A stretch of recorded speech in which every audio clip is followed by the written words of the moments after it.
óbvio, o debate com Márcio Mota. É o óbvio, o nosso debate pela internet, e eu quero destacar agora nesse bloco duas formas completamente diferentes de se administrar e trazer atenção para o seu município. Uma forma aplicada no município de Paulínia e a forma aplicada, comparada à forma aplicada no município do Rio de Janeiro. Vamos ao debate. Eu quero que o Lúcio Abondati traga esse tema para que a gente possa entender nessas duas formas de administração. Paulínia é um município de São Paulo que decidiu construir estúdios de cinema e fazer um polo de cinema no país. E essa, a forma que eles fizeram, é um município que tem a refinaria e a renda per capita é alta, e havia o dinheiro e não sabia onde aplicar. Como fazer, desenvolver aquele município e fazer um investimento dentro da área. Eles investiram dentro da área de cinema e construíram instalações para filmar qualquer tipo de produção. 30, 40 produções são filmadas dentro de Paulínia, ou seja, praticamente talvez o maior movimento de cinema que o país tenha. E eles fizeram isso com editais onde eles privilegiam aqueles que vão gastar o dinheiro na cidade e produzir na cidade com a infra e com a população daquela cidade. Vai funcionando? Sim.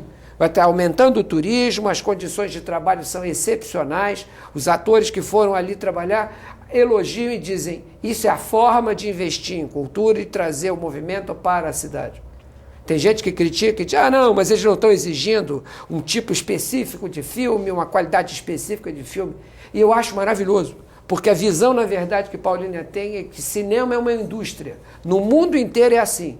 No Brasil, não. A gente tem praticamente um cinema feito para autor. Diretores censuram diretores para que você faça só um filme onde a gente privilegia a miséria, privilegia a violência, né?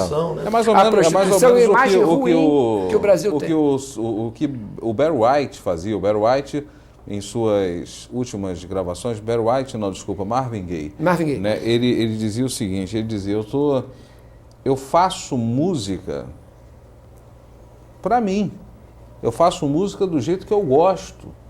Quem quiser comprar, muito bem. E os maiores compradores eram os produtores, eram os próprios artistas, eram aqueles que estavam, na verdade, meio que cansados de ver aquele enlatado que a indústria exige que você faça, porque a indústria se preocupa em vender. E o mercado foi formatado para receber o produto daquela forma. E se fugir aquele padrão de entrega, o mercado recusa, né? E aí aqueles que estão mais envolvidos acabam não gostando daquele material. O próprio no Rio de Janeiro nós tivemos um período aí a Rádio Panorama, que era uma rádio que talvez fosse a rádio mais ouvida pelos radialistas. Porque o radialista não aguenta ouvir as rádios que tem sempre o mesmo formato. Aliás, hoje o Rio de Janeiro não tem rádio. Eu estou um pouco fácil. O único aspecto do Brasil que a gente tem é o aspecto negativo. É só isso que nós temos aqui dentro. Agora, eu queria, por exemplo, nós falamos aqui de Paulínia, né, que investe e traz recursos para a cidade. E movimenta a economia da cidade. Essa é a parte a economia da cidade. E nós vamos falar agora de uma cidade que talvez não seja muito conhecida, chamada Rio de Janeiro, né? A cidade é até conhecida, eu estou brincando, claro, mas a forma de trazer esse movimento de economia para a cidade é muito parecida, para não dizer o contrário, com a forma que Paulínia usa, que seria o quê? O turismo da miséria, né? Ou seja, hoje nós abrimos as favelas, né, para trazer turistas, para conhecer a favela, para descobrir que dentro do barraco não existe banheiro.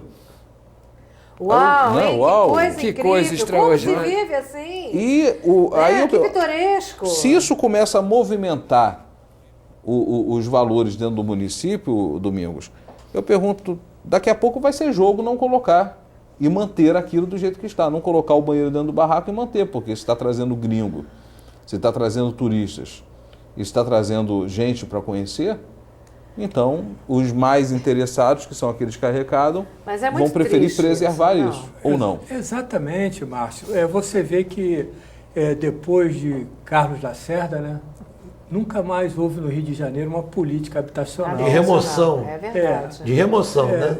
Habitacional, né? Mas porque o Lacerda, ele tinha a Sandra Cavalcante com ele, Marcos, e se construía. Eu conheço alguns conjuntos que foram construídos do período deles, né? Não estou falando lá... Cidade de Deus. Cidade de Deus, lá o Oswaldo Cruz. Oswaldo Cruz, Padre Miguel. Praia do Pinto foi removida. O Leblon. Esqueleto. Pois é, então o que aconteceu é a política de pegar voto com aquela turma ali da favela. Mantém-se a miséria para conseguir, exatamente, gerando a necessidade que vai garantir o voto. A favela, para eles, vai ser um patrimônio tombado, não mexe. Deixa como está. Deixa como está porque é bom, porque dá voto. Eu tenho um amigo que ele defende o seguinte, ele diz que alguns países desenvolvidos, tá, teoricamente desenvolvidos, eles mantêm um bolsão de 5% de desempregados. E quando esse número cai, eles acabam forçando para que volte os 5% ficar desempregados. É claro que esses desempregados, por serem desenvolvidos, eles são, exatamente, eles são atendidos pelo governo. Então, mas por que se mantém isso? Aí eu perguntei, por quê? São justamente essas pessoas que, em caso de uma guerra, serão os primeiros a serem chamados. Convocados para atender a prioridade, a demanda da guerra e dos interesses do país, né?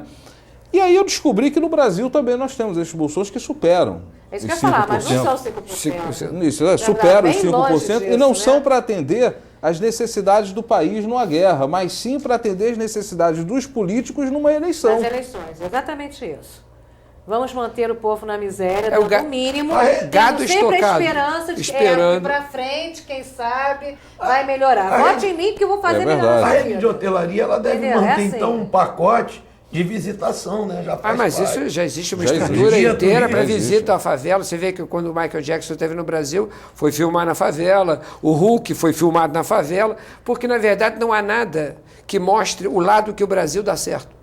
Na época que nós tivemos aquele filme com o Antônio Fagundes aqui, Bossa Nova? Bossa Nova. Pois é, o filme foi execrado por diretores porque mostrava o lado do Rio de Janeiro que funcionava. Que era bonito. Que era bonito, né? Que era... Copacabana, praia, este lado, por exemplo, não pode ser exibido lá fora. Foi execrado entre diretores. E as pessoas desceram, o diretor se vendeu. Como se o indivíduo mostrar o lado certo fosse, você tivesse que mostrar apenas o que está dando errado. Isso não é a imagem que o brasileiro tem. O Brasil também dá certo. Né? E é um preconceito enorme que mantém a gente numa condição menor. E isto é um erro. Ok. Bom, esse é o óbvio, o nosso debate pela internet. Você continue participando, você continue dando a sua opinião.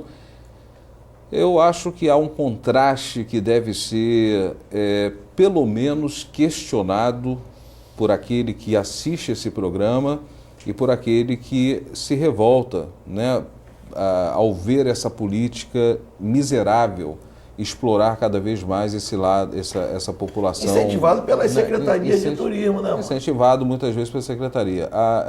Particularmente, acho que a mesa toda aqui se coloca contra esse tipo de turismo, que é o turismo da miséria, que nós apelidamos aqui, que são essas visitas de turistas nas favelas do Rio de Janeiro. Não pelas favelas, mas eu acho que é uma vergonha, não é para esconder. Não é isso. Não, nem deve, ao contrário. Não é para esconder, não. Continua existindo porque está escondido. Exatamente, não é para esconder, não é esse o objetivo, mas ganhar-se dinheiro com isso é um absurdo. E esse o nosso protesto aqui no óbvio.